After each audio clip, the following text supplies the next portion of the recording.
5장 16절에서 26절까지입니다.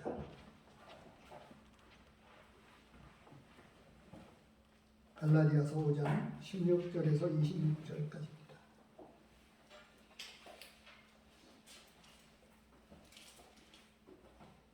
찾으셨는 줄 알고 봉독해 드리도록 하겠습니다. 내가 이르노니 너희는 성령을 따라 행하라.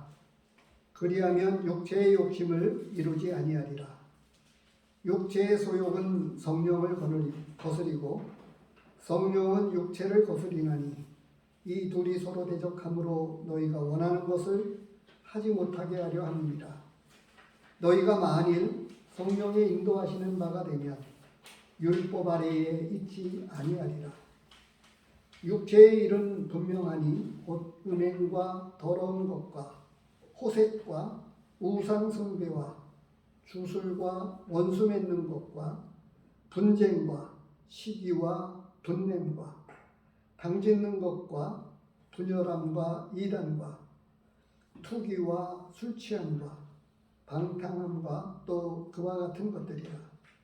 전에 너희에게 경계한 것 같이 경계하노니 이런 일을 하는 자들은 하나님의 나라를 유업으로 받지 못할 것이요 오직 성령의 열매는 사랑과 희락과 화평과 오래 참과 자비와 양선과 충성과 온유와 절제니 이 같은 것을 금지할 법이 없느니라. 그리스도 예수의 사람들은 육체와 함께 그 정욕과 탐심을 십자가에 못 박았느니라. 만일 우리가 성령으로 살면 또한 성령으로 행할지니 헛된 영광을 구하여 서로 노엽게 하거나 서로 투기하지 말지니라. 오늘 이 말씀을 가지고 16절에서 26절까지에 있는 이 말씀을 가지고 육체의 욕심을 이길 수 있는 방법이라고 하는 제목으로 이 말씀을 나누도록 하겠습니다. 그리고 이 16절에서 26절까지의 말씀을 이렇게 우리 성도님들이 보시면서 핵심 구절 한 구절을 선택하라고 하면 어느 구절이 핵심 구절이 되겠습니까?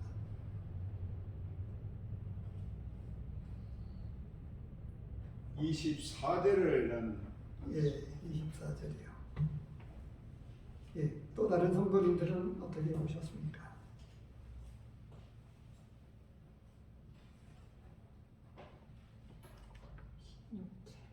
예? 16절이요. 예. 너희는 성령을 따라 행하라. 예. 오늘 말씀에 보면 어떻게 육신을 따르지 않고 성령을 따라 살 수 있느냐라고 하는 말씀으로 말씀하고 계십니다. 그런데 오늘 본문 가운데에 성령과 육체, 육신이라고 표현할 수 있는 이 성령과 육신, 성령과 육체에 대한 대조적인 이야기를 하고 있습니다. 이 육체의 일은 여러 많은 말씀들이 거론이 되고 있습니다. 다른 곳에서도 우리 속에 있는 더러운 것들에 대해서 우리 육신의 본능이죠. 본능에 관한 여러 이야기들이 있습니다. 또 반면에 오늘 본문에서는 이런 육신적인, 육체적인 일과 성령적인 일에 대해서 말씀하고 있습니다. 중간은 없습니다. 중간은. 그러면 우리는 그 19절에서부터 23절까지의 말씀 중에서 성령의 열매들을 거두고 있습니까? 아니면 육체적인 이런 열매들을 거두고 있습니까? 중간은 없다고 말씀을 드렸어요. 어디에 속하고 있습니까? 오늘 말씀에 보면은 이런 말씀을 하게 되는 이유가 있습니다. 왜냐하면 지난 시간에 이어지는 말씀과 같습니다. 율법은 무거운 짐이고 그리고 육체의 모양을 나타내려는 것이다 라고 하는 것을 이 율법에 관한 여러 말씀들을 여러 모양으로 말씀을 해주셨습니다. 그런데 이제 우리가 예수 그리스도를 구주로 믿고 나게 되면 우리 안에 찾아오신 성령님에 의해서 이 율법에서 우리를 인도해서 예수 그리스도께로 나아가서 예수 그리스도를 통한 이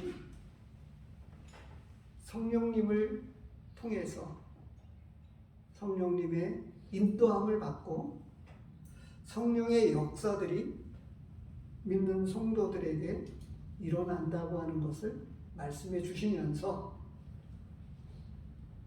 율법에서 우리가 벗어나서 이제는 자유롭게 되었다라고 우리에게 말씀해 주셨습니다.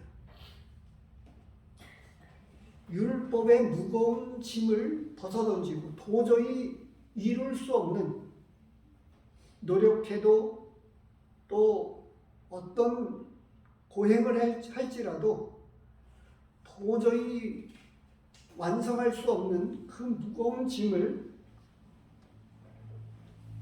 믿음으로 나아가서 이제 비로소 진리이신 예수님을 통해서 이제 우리가 영적 자유를 얻게 되었다고 하는 말씀을 통해서 그런데 이 영적 자유를 성도들이 예수 그리스도를 믿은 성도들이 오해하고 있습니다. 그래서 보면 죄를 용서함을 받았다. 과거와 현재와 미래의 모든 죄까지 다 용서함을 받았다라고 하는 여기에 안주해서 아무런 훈련도 노력도 별로 하지 않는 것이 일반적이지 않는가 하는 생각을 해보게 됩니다. 자, 생각해 보십시오. 내일 미국으로 이민을 가게 되었습니다. 아니면 한 달 후에 미국으로 이민을 가게 되었습니다. 어떻게 하시겠습니까? 준비 없이 그냥 떠나겠습니까? 잠시 여행이 아니고요. 이민입니다. 이민을 가게 되는데 아무런 준비 없이 그냥 가실 분 있나요? 아마도 기본적인 것은 거처를 마련하는 거겠죠. 주거지, 집을 마련하는 걸 거예요. 근데 그것만큼이나 중요한 게 있습니다. 뭐죠? 뭐가 중요하죠? 예를 들면 언어가 중요할 것 아니겠어요? 물론 LA나 한국 사람들이 많이 살고 있는 한인들이 모여 살고 있는 이런 도시에 가면, 특별히 LA는 큰 이 한인타운이 있어서 영어를 하지 않아도 될 만큼이나 상거래나 이런 것들은 가능하지만, 그러나 그 속에 들어가서 그들의 문화와 그들의 그 여러 가지 것들을 하려고 하면, 하다못해 우리로 이야기하면 무엇인가 동사무소에 가서 신고하고 모든 것들을 하려고 하면 어떻게 해야 되죠? 영어로 통해야 되잖아요. 제가 이 말씀을 드리는 이유가 왜 그렇겠어요? 영적인 새 사람이 입었는데 아무런 것도 하지 않는다. 있을 수가 없다는 이야기입니다. 근데 우리에게 하나님께서 하신 일이 있어요. 구원받으면 영적인 욕구가 구원받은 성도들에게 있는 이 영적인 욕구가 있어서 신령한 젖을 사모하라고 되어 있습니다. 말씀해 보면 기억나시죠? 그래서 하나님의 말씀을 찾게 되어 있어요. 영적인 언어라고 말할 수 있는 하나님과 소통하고 하나님 나라가 이미 시작이 되었는데 하나님 나라에서 되어지는 일은 하나님의 말씀입니다. 그래서 이 영적 원리는 말씀과 직결되어 있고 이 말씀은 곧 하나님이시면서 성령이시기도 합니다. 이제 영적 자유를 얻었는데 무한한 자유가 아닙니다. 아무렇게나 살아도 되는 그런 자유가 아니라고 하는 것을 말씀을 하고 있는데도 불구하고 과거와 현재와 미래의 죄까지 다 용서받았다고 하는 어떤 사단이 심어준 거짓된 어떤 것들이 성도들 마음 가운데 파고들어서 이제 다 용서받았으니까 되었다 라고 하는 것으로 안주하게끔 만들었다고 하는 거예요. 근데 말씀은 그렇지 않고 우리 안에 계신 성령님을 통해서도 알고 있습니다. 말씀을 읽어야 되고 묵상해야 되고 기도해야 되고 예배를 드려야 되고 모르는 분 있나요? 구원받은 성도가 그것을 모르는 분들이 있나요? 그런데 예배도 로마서 12장에서 말씀하고 있는 이 예배는 조금 접어두고 육체의 모양을 내려 하는 율법적인 차원에서의 예배, 눈도장을 찍는다고 흔히들 이야기하는 그런 모양으로 예배를 드리는 거기서 그친다고 하는 거예요. 만약에 그 로마서 12장에서 이야기하는 거룩한 산 제사로 하나님 앞에 드리는 이 영적 예배를 드린다고 하면 우리의 사회는 조금 더 믿는 성도들에 의해서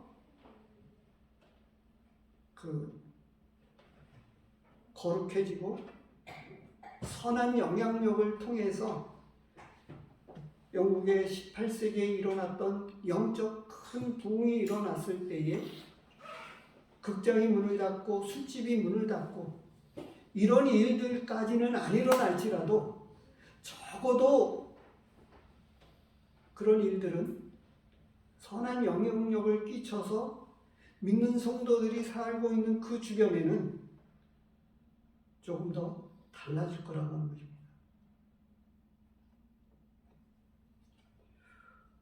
그래서 이 영적 자유는 무한한 자유가 아니라 진리 안에서의 있는 자유를 말씀해 주시면서 여기서도 이 자유를 말씀을 하시면서 5장 14절에 보면 이렇게 말씀하고 있습니다. 온 율법은 내 이웃 사랑하기를 내 자신과 같이 하라 하신 한 말씀에서 이루어졌나니 라고 말씀을 하고 있습니다. 우리는 무율법주의자도 아닌데 불구하고 그렇다고 율법주의자들도 아닙니다. 그래서 저는 율법을 거울이라고 말씀을 드렸는데 율법을 통해서 섬기는 것은 아니지만 율법은 우리로 하여금 무엇인가를 깨닫게 하고 보게 만드는 것이 있어요. 율법을 통해서 섬기는 것은 아닌데 바로 14절에서 말씀을 하고 있습니다. 왜 율법 이야기를 율법에 대해서 벗어났다고 이야기를 하면서도 왜 율법 이야기를 할까요? 율법의 본질은 하나님 사랑과 이웃 사랑이라고 말씀하고 있는데 이 본질을 잃어버리고 나니까 겉에 있는 껍데기, 표면적인 이 어떤 조항들, 이런 것들에 매여서 그렇게 해야 된다라고만 생각을 하기 때문에 그렇습니다. 이제 무한한 자유가 아니라고 하는 그것을 오늘 본문은 확실하게 말씀해 주시고 있는데, 그 중심에서 육체의 욕심을 이루지 않게 되는 그 분명한 원리를 말씀해 주시는데, 아니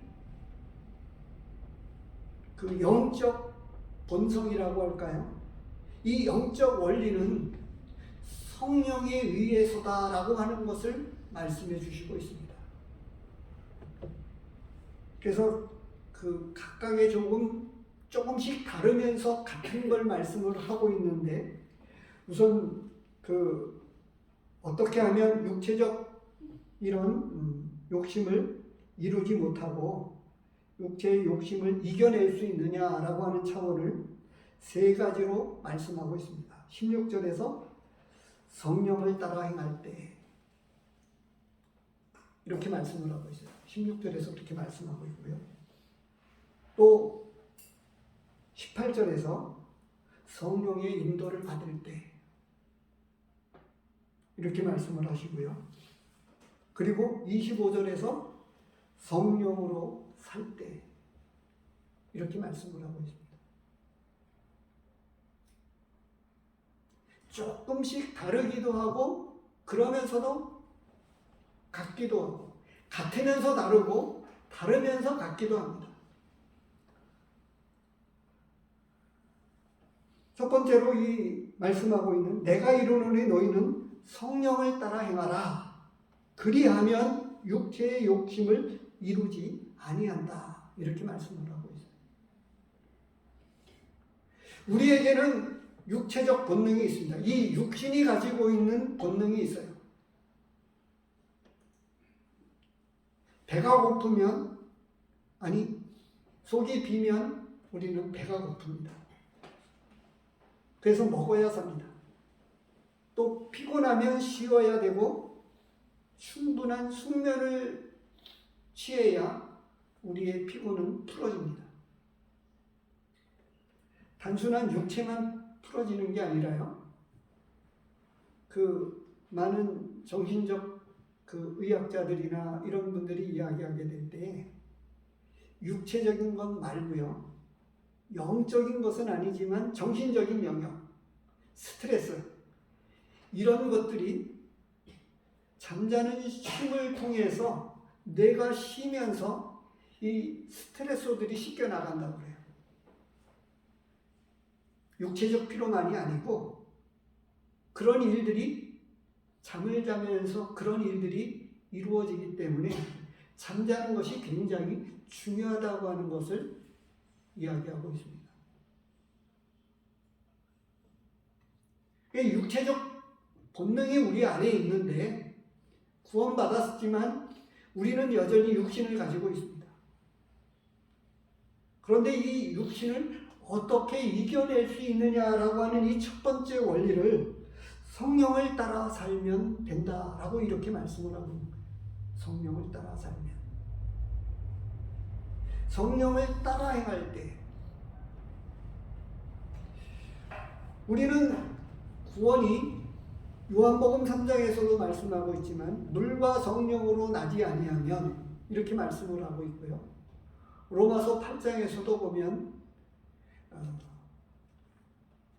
이 성령에 의한 것이라고 하는 것을 여러 곳에서 말씀하고 있습니다.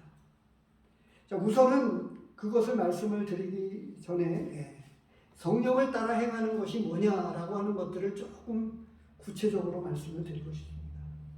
그것은 뭐냐면 성령을 따라 행한다라고 하는 것을 조금 어렵게만 생각을 합니다. 성령님은 삼위일체된 하나님의 한 분이십니다. 그걸 이야기할 때, 성령님을 이야기할 때 신격이라고 이렇게 표현하기도 하는데요. 우리로 이야기할 때 인격이죠. 우리 사람은 인격을 갖고 있습니다. 성령님이 인격적 존재입니다. 신격적 존재인데 우리 안에 들어와 계십니다. 찾아오셨어요. 그래서 이 하나님이신 성령님께서 우리 안에 찾아오셔서 그냥 내주에 계셔서 아무런 역할을 하는 게 아니라 우리 안에서 무언가를 말씀하시고 인도하시고 어떻게 하신다고 하는 거예요. 그래서 우리는 이 육신적인 입장에서 이렇게 보게 될 때 일반 사람들이, 믿지 않는 사람들이 가지고 있지 않은 이 성령님이라고 하는 영적 신격, 하나님이신 삼위일체 되신 하나님이 우리 안에 찾아오셨어요. 그래서 믿지 않는 사람들이 이야기하는 양심하고도 다릅니다. 양심하고도 달라요. 그래서 믿지 않는 사람들은 전혀 하나님을 의식하지 못하고 하나님을 이해하지 못합니다. 근데 우리 안에는 하나님이신 이 신격인 하나님이 우리 안에 찾아오셔서 우리와 더불어서 같이 살고 있어요. 그래서 계시록에 말씀하고 있는 말씀을 굳이 인용하냐면 문을 열면 내가 그에게로 들어가 그는 나로 더불어 먹고 그는 나로 더불어 먹으리라.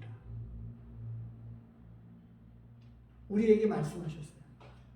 그래서 우리와 뭔가 속삭이고 나의 영과 하나님의 영과 사이에서 뭔가 교류가 일어나고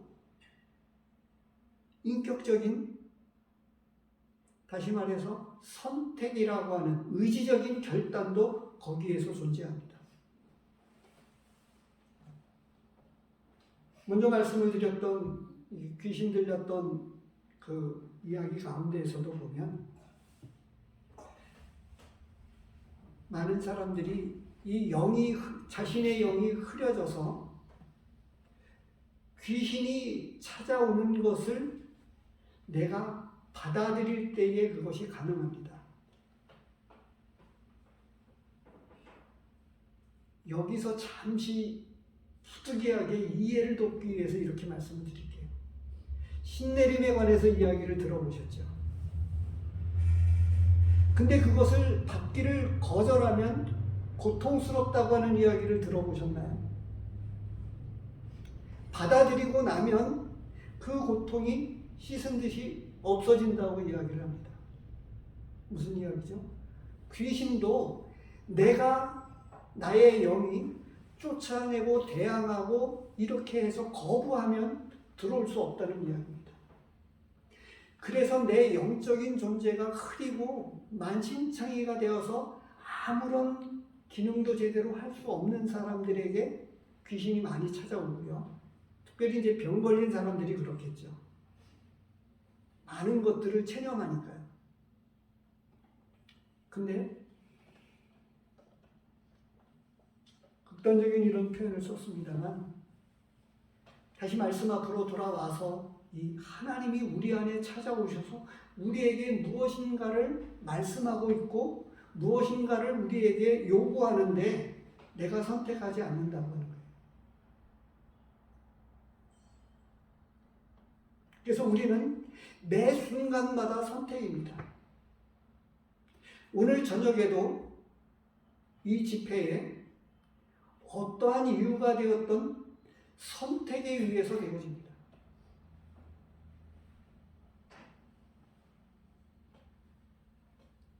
그래서 말씀은 우리에게 그렇게 말씀하고 있습니다. 그래서 이 우리 안에서 말씀하시고 이끄시고 무엇인가를 우리에게 역사하는데 내가 이 하나님의 영, 성령님에 대해서 무감각해하고 그 말을 듣지 않게 될 때에 우리는 내 본성이 이끄는 대로의 삶을 살게 되어진다라고 하는 거예요.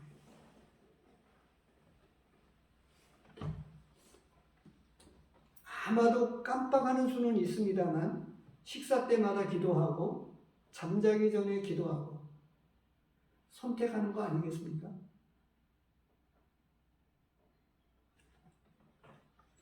그래서 오늘 이 말씀 가운데에서 이야기하고 있는 것은 바로 그 선택에 의해서 내가 우리 안에 계신 성령님의 음성을 듣고 순종하느냐, 아니면 무시하고 내 육체적 욕심을 따라서 사느냐에 따라서 되어지는데, 그런데 말씀하신 대로 성령을 따라 행하면 육체의 욕심을 이루지 못한다라고 말씀을 하고 있습니다.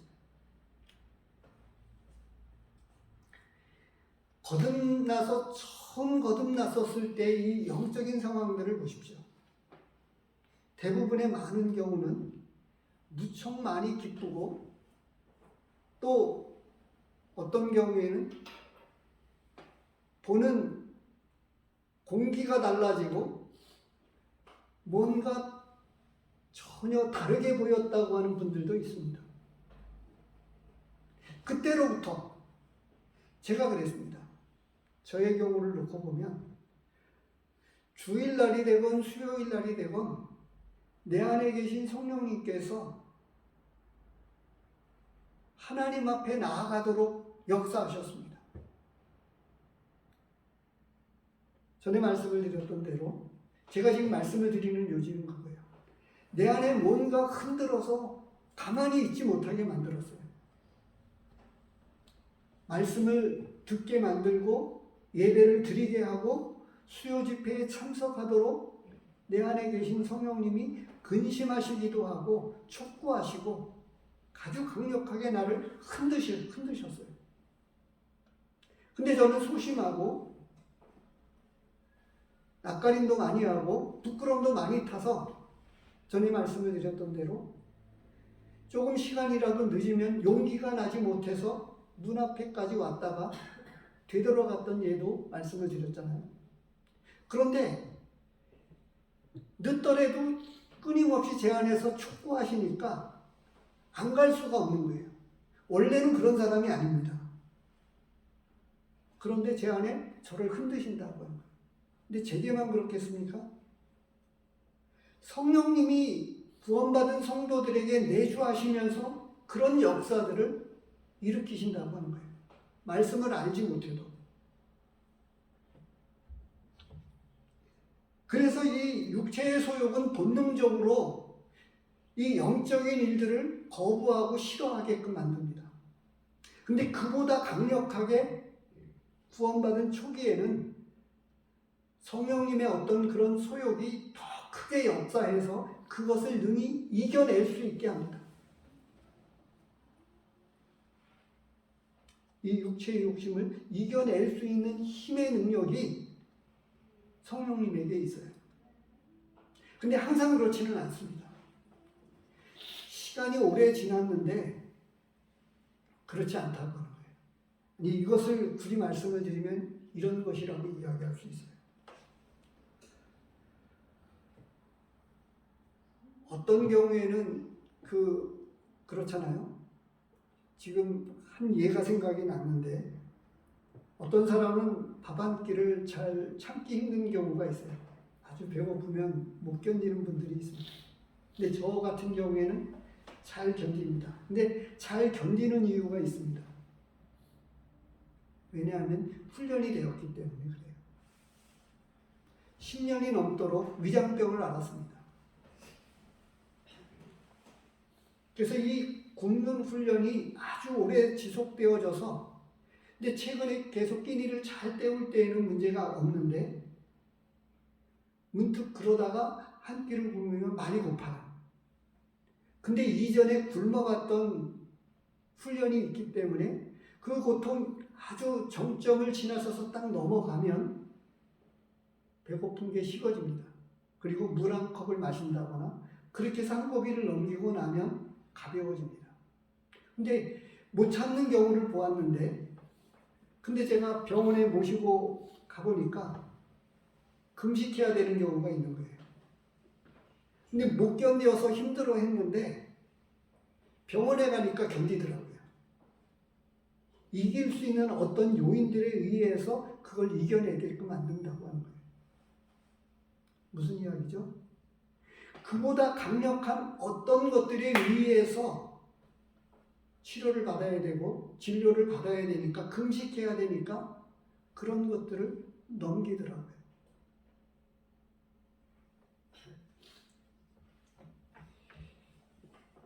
이제는 이 육체적 본능의 일을 조금 더 풀어서 많은 것들을 말씀을 하고 있어요. 육체의 소욕은 성령을 거스리고 성령은 육체를 거스리나니. 우리 안에서 이 끊임없는 내적 전쟁이, 영적 전쟁이 우리 안에서 끊임없이 일어난다고 하는 거예요. 그래서 적어도 오늘 참석하신 성도님들은 왜 누군들 큰 고단한 일을 했든 안 했든지 간에 성령님 앞에 순종했기 때문에 되어진 겁니다.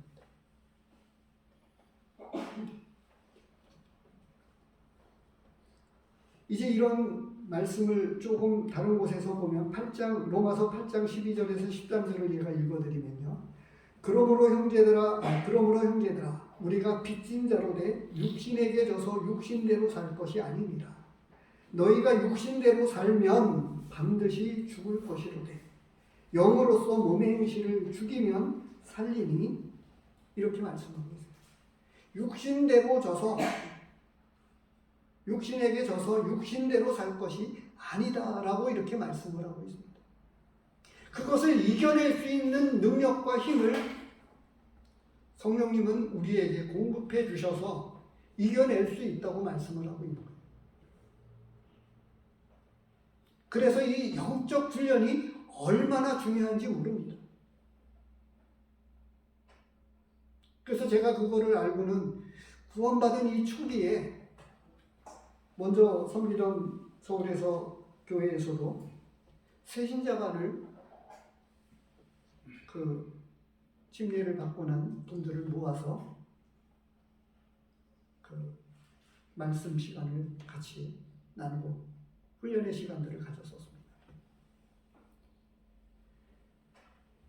아마 아실 거예요. 새로 태어난 아이들이 초유서부터 이 엄마의 이 초유는 굉장히 중요하다고 하는 것을 아마 잘 아실 겁니다. 엄마로부터 이 모유를 통해서, 초유와 모유를 통해서 공급받는 것은 이 우유나 분유 이런 것들에 의해서 비할 수가 없다라고 이야기를 하고 있죠.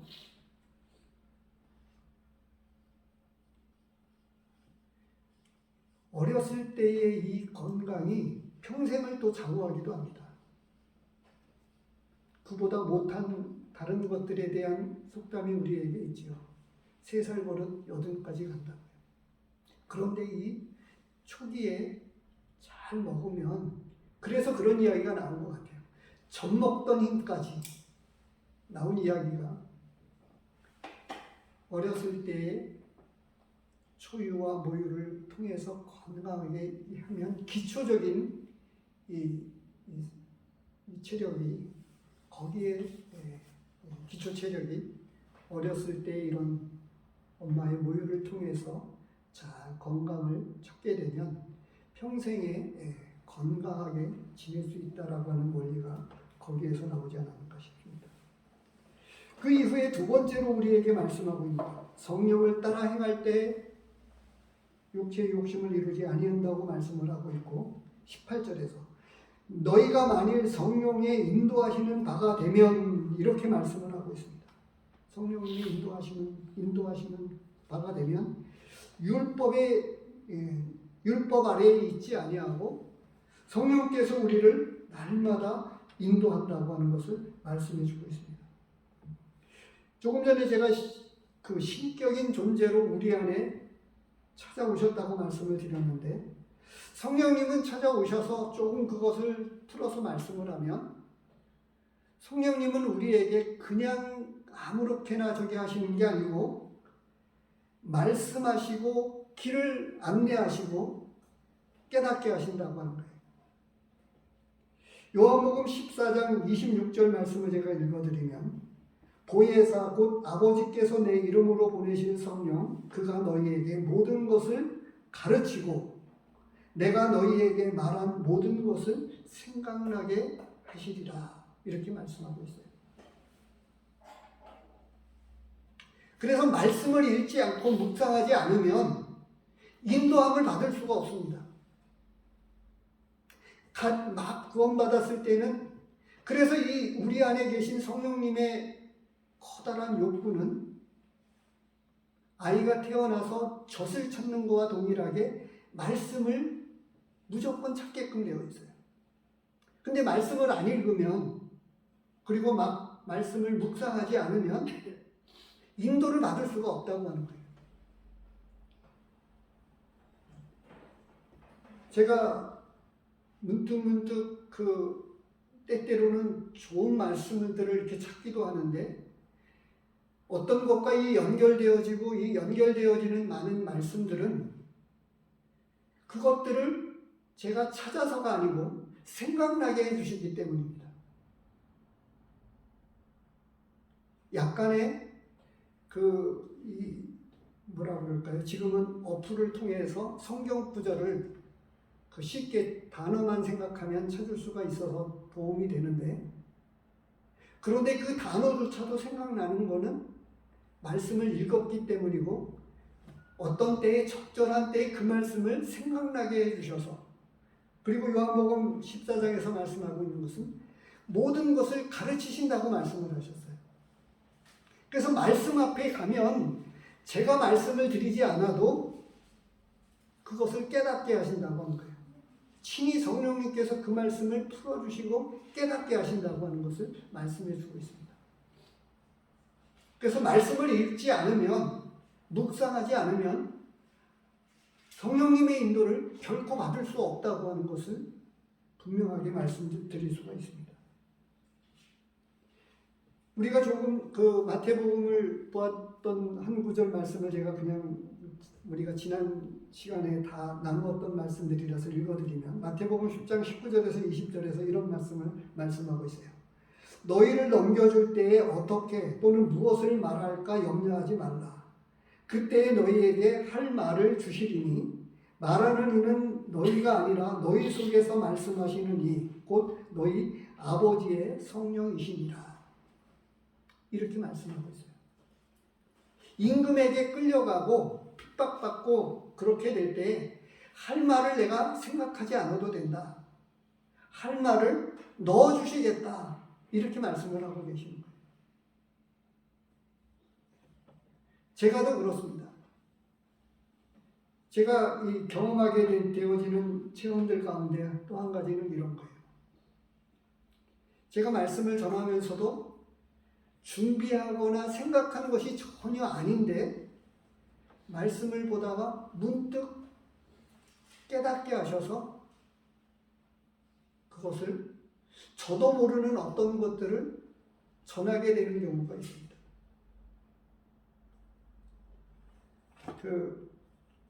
사무엘상을 잠시 보도록 하겠습니다.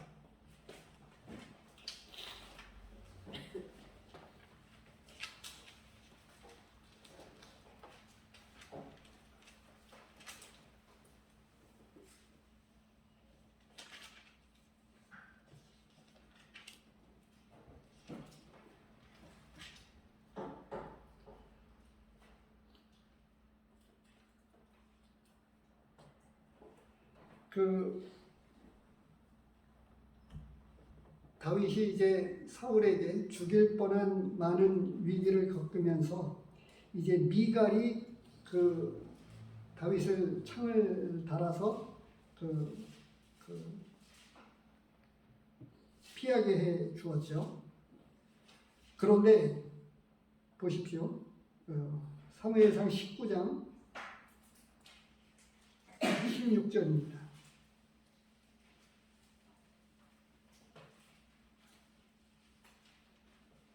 13절부터 보겠습니다.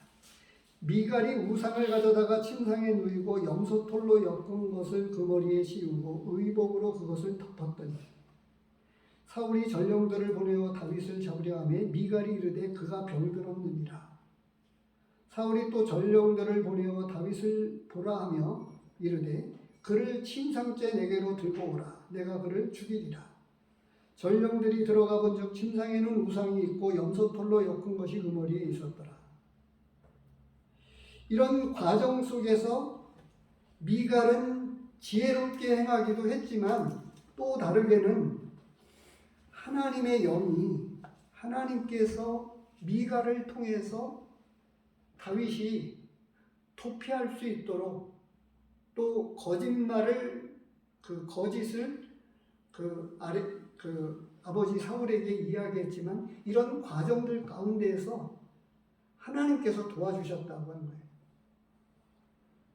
지혜롭게 대답하도록 이야기하고 이런 것들을 다윗을 살려내고자 하니까 자기 남편이니까요. 살려내고자 하는 이런 과정 속에서 근데 그보다 앞서서 이 모든 일을 주장하시고 이끄시는 하나님께서 미갈을 통해서 다윗을 살려내도록 역사하신 거예요.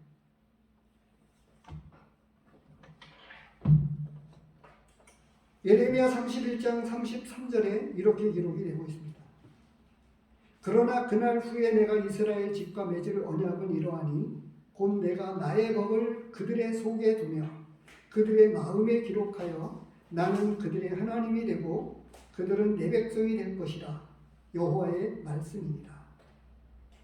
이 구약에 나왔던 또 다른 말씀들을 가지고 히브리서 10장 16절에서 이렇게 말씀하고 있습니다.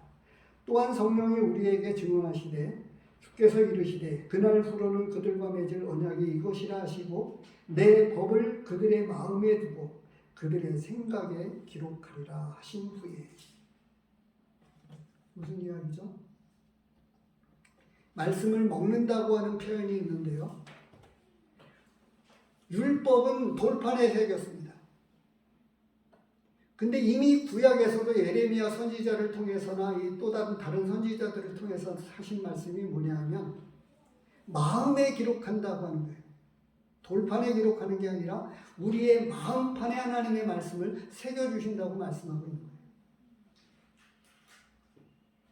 그래서 내가 읽지만 그 말씀이 읽는 어떤 말씀들은 내 마음판에 하나님께서 기록을 해주신다고 하는 거예요.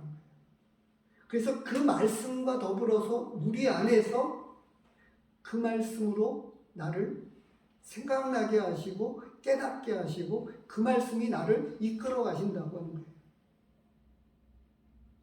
근데 말씀을 보지 않고 읽지 않고 묵상하지 않으면 하나님은 우리를 인도하시지 않는다고 하는 것입니다.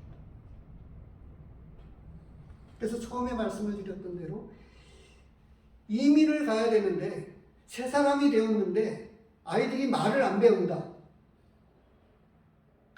가르치잖아요. 부모는 어찌됐든 이 말을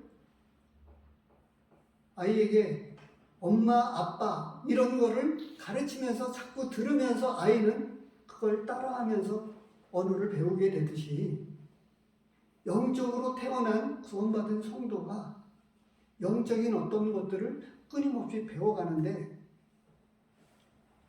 먼저 믿은 성도가 자녀된 아이들을 영적으로 인도하기 위해서는 말씀을 읽어주고 기도해주고 이런 것들을 통해서 아이들이 영적인 것들을 알아가고 배워가고 깨닫게 되어진다고 하는 거예요. 그래서 성령님이 어떤 성령을 따라 행한다고 하는 것, 성령님의 인도함을 받는다고 하는 것이 어떤 막연하고 좀 뭔가 신비스러운 것이 아니라 신격인 존재가 말씀으로 우리에게 찾아오셔서 그 말씀을 가지고 생각나게 하시고 가르치시면서 깨닫게 하시면서 우리를 인도하신다고 하는 거예요. 그리고 그런 말씀 앞에 내가 순종하고 사무엘상 말씀을 보면 그런 것들을 조금 더 실체적으로 느껴질 수 있는데 그것은 뭐냐 하면요. 사울이 버림을 받았습니다. 버림받은 이유가 뭐죠? 하나님의 말씀을 버린 것을 통해서 나를 버렸다고 말씀을 하고 있어요. 그런데 요나단은 어떻게 되죠? 요나단은 사무엘을 통해서든 어떻게 되었든지 간에 다윗이 왕이 될 것을 알았습니다. 그래서 다윗을 도피시키면서 뭐라고 이야기를 하죠? 나와 내 집을 여호와의 인자하심으로 그 나를 내 집안을 은혜를 베풀어라. 이렇게 약속을 합니다. 시간은 다 되어서 그 말씀하고 몇 구절 말씀만 찾아보고 마치도록 사무엘상 말씀을 보겠습니다.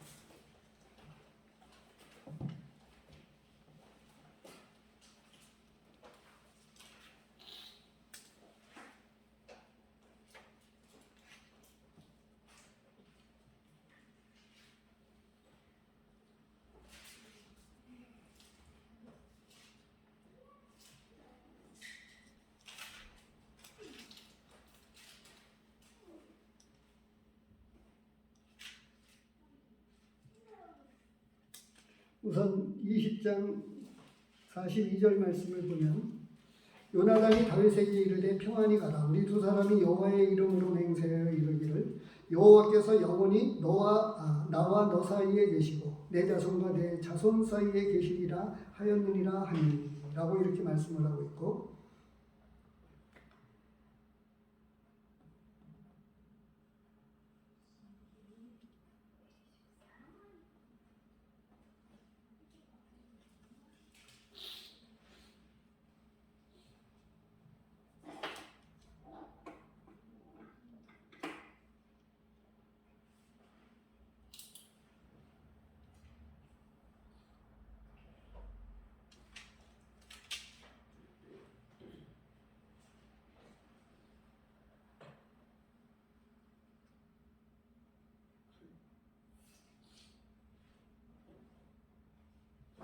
삼 30절 말씀을 보겠습니다. 31절을 먼저 읽겠습니다. 이새의 아들이 땅에 사는 동안은 너와 내 나라가 든든히 서지 못하리라. 그런즉 이제 사람을 보내어 그를 내게로 끌어오라. 그는 죽어야 할지니라 한지라. 사울은 다윗이 왕이 될 것을 알았지만 고집을 부려가지고 거역해서 하나님의 뜻을 거역해서 자식에게 요나단에게 물려주려고 하고 있습니다. 여기서 사울은 이렇게 하나님의 뜻을 알면서 고의적으로 거역하는 모습을 보게 되고요. 그리고 이제 요나단은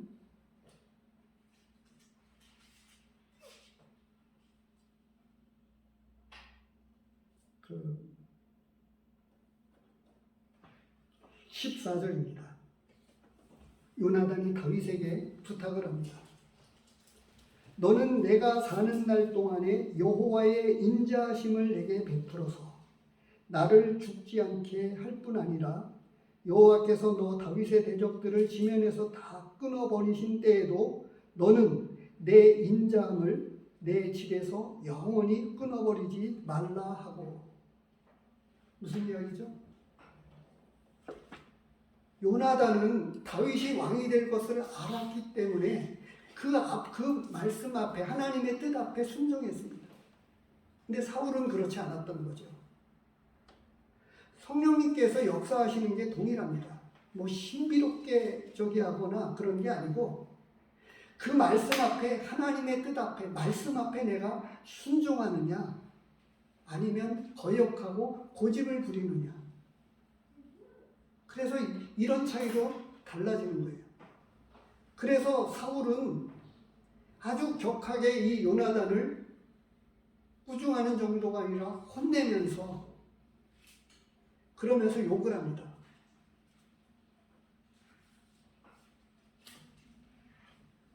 성경을 여러 책을 가지고 보다 보니까 제가 찾는데 조금 시간이 걸렸는데요.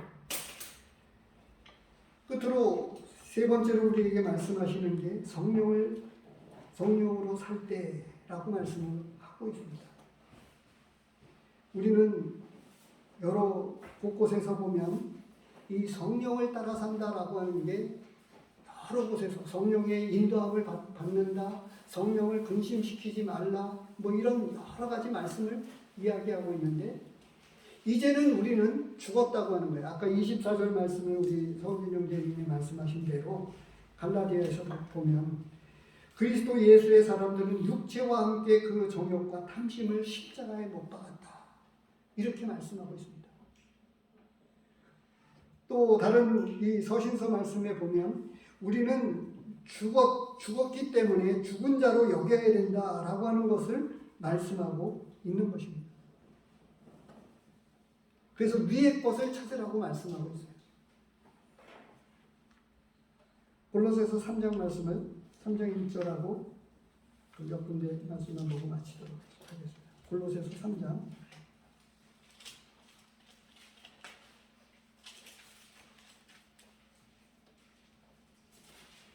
3장 1절. 너희가 그리스도와 함께 다시 살리심을 받았으면 위의 것을 찾으라.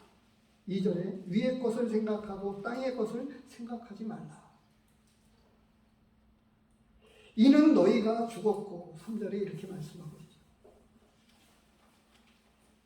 사도 바울은 내가 죽음에 넘기우면 이런 표현을 쓰기도 했습니다. 그래서 우리는 죽어야 삽니다.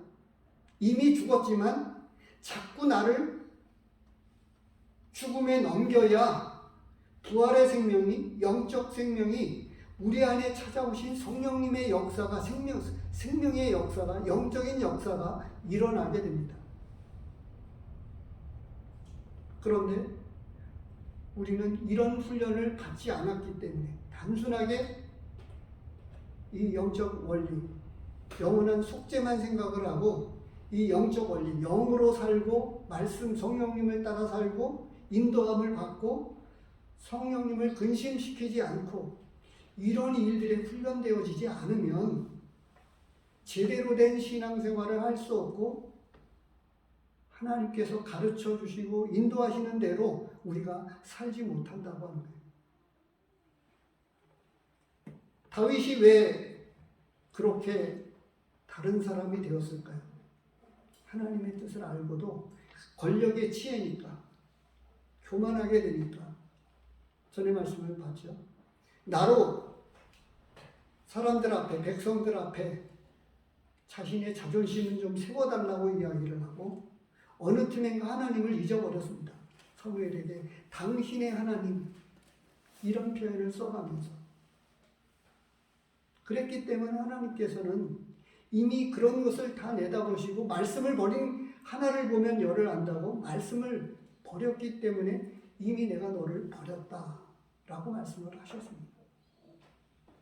우리 모두가 성령을 따라 행하고 성령의 인도를 받고 성령으로 살게 됨으로써 우리 안에 계신 성령님의 역사가 능력 있게 역사되어지기를 원합니다. 기도하겠습니다.